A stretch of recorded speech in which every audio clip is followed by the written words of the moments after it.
जीवन में आने वाले संघर्षों के लिए जब मनुष्य स्वयं को योग्य नहीं मानता, जब उसे अपने ही बल पर विश्वास नहीं रहता, तब वो सद्गुणों को त्याग कर दुर्गुणों को अपनाता है। वस्तुतः मनुष्य के जीवन में दुर्जनता जन्म ही तब लेती है जब उसके अंतर में आत्मविश्वास नहीं होता। आत्मविश्वास ही अच्छाई को धारण करता है। ये आत्मविश्वास है क्या?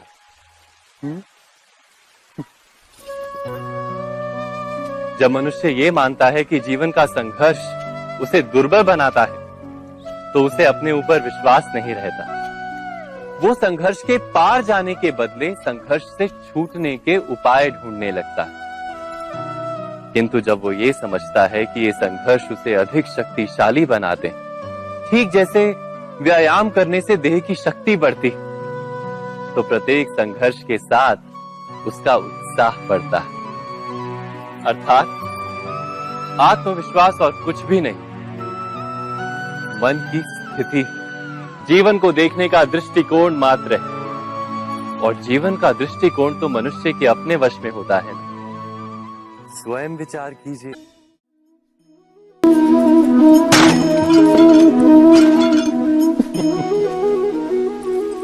कभी कभी कोई घटना मनुष्य के जीवन की सारी योजनाओं को तोड़ देती और मनुष्य उस आघात को अपने जीवन का केंद्र मान लेता।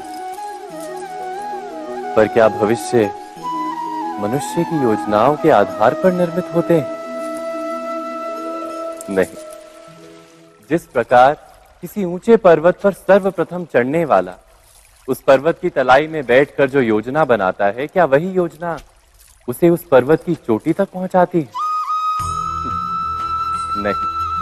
वास्तव में वो जैसे जैसे ऊपर चढ़ता है, वैसे वैसे उसे नई नई चुनौतियां, नई नई विडंबनाएं, नए नए अवरोध मिलते हैं। प्रत्येक पद पर वो अपने अगले पद का निर्णय करता है।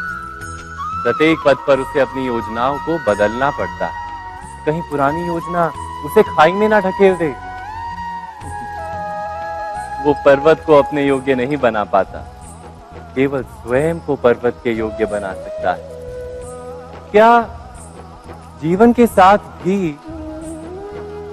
ऐसा ही नहीं? जब मनुष्य जीवन में किसी एक चुनौती को, एक अवरोध को अपने जीवन का केंद्र मान लेता है, अपने जीवन की गति को ही रोक देता है, तो वो अपने जीवन में सफल नहीं बन पाता और ना ही सुख और शांति प्राप्त कर पाता। अर्थात जीवन को अपने योग्य बनाने के बदले स्वयं अपने को जीवन के योग्य बनाना ही सफलता और सुख का एकमात्र मार्ग नहीं। स्वयं विचार कीजिए।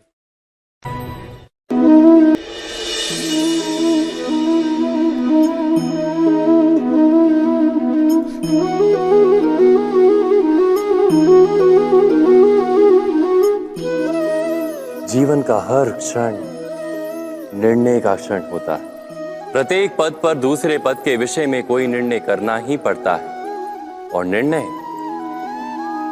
निर्णय अपना प्रभाव छोड़ जाता है।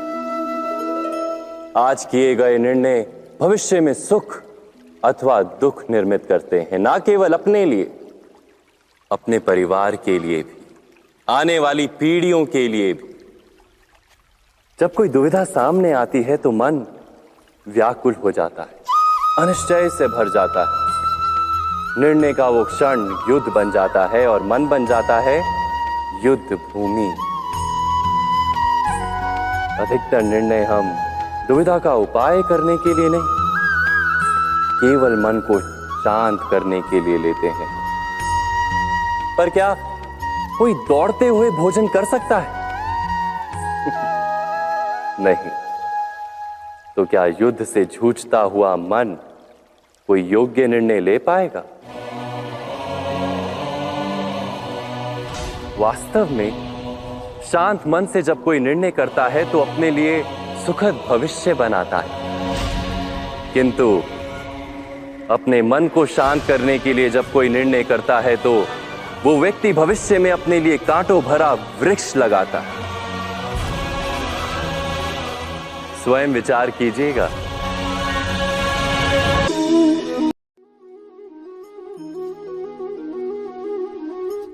भविष्य का दूसरा नाम है संघर्ष। हृदय में आज इच्छा होती है और यदि पूर्ण नहीं हो पाती तो हृदय भविष्य की योजना बनाता है। भविष्य में इच्छा पूर्ण होगी ऐसी कल्पना करता रहता है, किंतु जीवन ना तो भविष्य में है ना अतीत में। जीवन तो इस क्षण का नाम है, अर्थात इस क्षण का अनुभव ही जीवन का अनुभव। पर हम ये जानते हुए भी इतना सा सत्य समझ नहीं पाते। या तो हम बीते हुए समय के स्मरणों को घेर कर बैठे रहते हैं, या फिर आने वाले समय के लिए हम योजनाएं बनाते रहते हैं और जीवन जीवन बीत जाता है। एक सत्य यदि हम हृदय में उतार लें कि ना हम भविष्य देख सकते हैं, ना ही भविष्य निर्मित कर सकते हैं, हम तो केवल धैर्य और साहस के साथ भविष्य को आलिंगन दे सकते हैं, स्वागत कर सकते हैं भविष्य का। तो क्या जीवन का हर पल जीवन से नहीं भर जाएगा? स्वयं विचार कीजिए।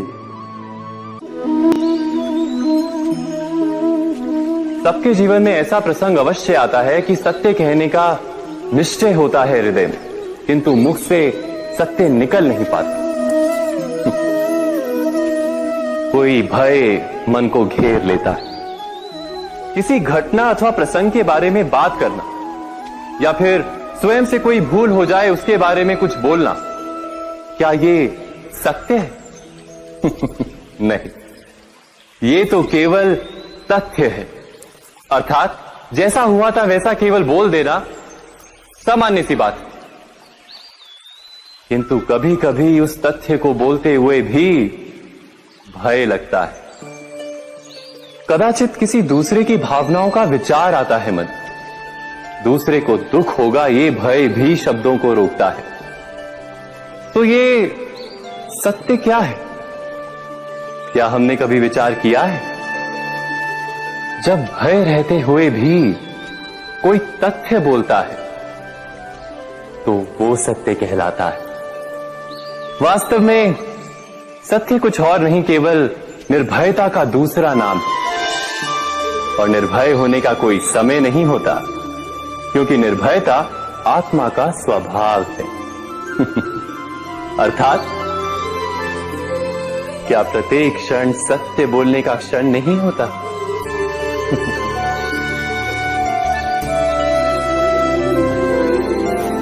स्वयं विचार कीजिए।